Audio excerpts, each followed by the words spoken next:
உம்மைத்தான் நம்பியிருக்கேன் ஏசப்பா, உம்மைத்தான் நம்பியிருக்கேன்,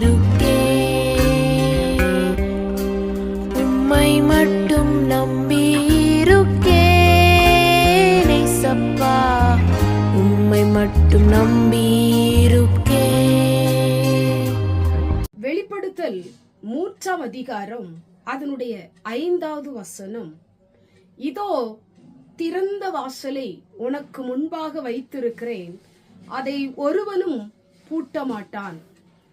இந்த வார்த்தையை கேட்டுக்கொண்டிருக்கிற எனக்கு அன்பான தேவ பிள்ளைகளே, உங்களுக்காக ஒரு திறந்த வாசல் காத்திருக்கிறது.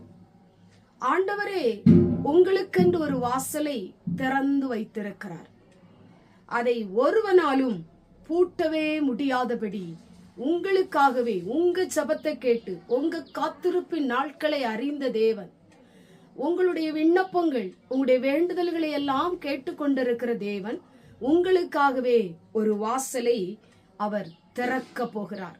இன்றைக்கு எத்தனையோ வாசல்களை மனிதன் உங்களுக்காக திறந்திருக்கலாம், திறந்ததெல்லாம் அடைக்கப்பட்டிருக்கலாம். நீங்கள் திறந்தது நிமித்தம் இந்த வாசல் எனக்காக திறக்கப்பட்டது என்று சொல்லி சந்தோஷத்தோடு போகும் பொழுது அதை இன்னொரு மனுஷன் அடைத்து விட்டிருக்கலாம். அடைப்பின் நிமித்தம் எத்தனையோ மனக்கவலைகள், மன துயரங்கள், தாங்கிக் கொள்ள முடியாத சோகங்கள், பாரங்களோடு கூட நீங்கள் வாழ்ந்து கொண்டிருக்கலாம். இன்றைக்கு ஆண்டவரே உங்களுக்காக ஒரு கதவை திறக்க போகிறார். அவர் திறந்தால் அடைப்பவன் ஒருவனும் இல்லை.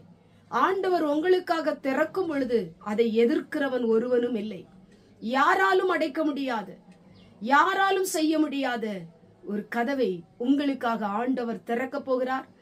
கண்பானவர்களே, நிச்சயமாய் உங்களுக்கு கதவு திறக்கப்பட போகிறது. நீங்கள் பூரிப்படையும்படி, உங்க வாழ்க்கை சந்தோஷமாய் மாறும்படி கர்த்தர் உங்களுக்காக ஒரு திறந்த வாசலை ஆண்டவர் வைத்திருக்கிறார். நிச்சயமாய் நீங்கள் அதை பெற்றுக் கொள்வீர்கள்.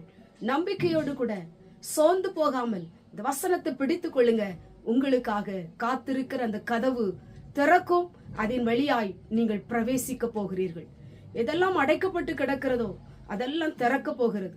திருமண காரியம் அடைக்கப்பட்டு இருக்கலாம், கர்ப்பம் அடைக்கப்பட்டு இருக்கலாம், வழிகள் அடைக்கப்பட்டு இருக்கலாம், வாசல்கள் அடைக்கப்பட்டு இருக்கலாம், பிள்ளைகளுக்குரிய எதிர்காலங்கள் அடைக்கப்பட்டு இருக்கலாம், இன்னும் நிறைய காரியங்கள் அடைக்கப்பட்ட சூழ்நிலையில் இருக்கலாம்.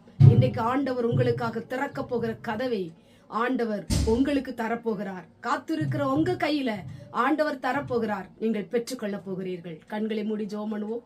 எங்கள் பரிசுத்தமுள்ள நல்ல பிதாவே, கேட்டதான வசனத்தின் மூலமாய் திறந்த வாசலை வைத்திருக்கிற தகப்பன், காத்திருக்கிற பிள்ளைகளுக்கு நீர் செய்ய போவதற்காய் ஸ்தோத்திரம்.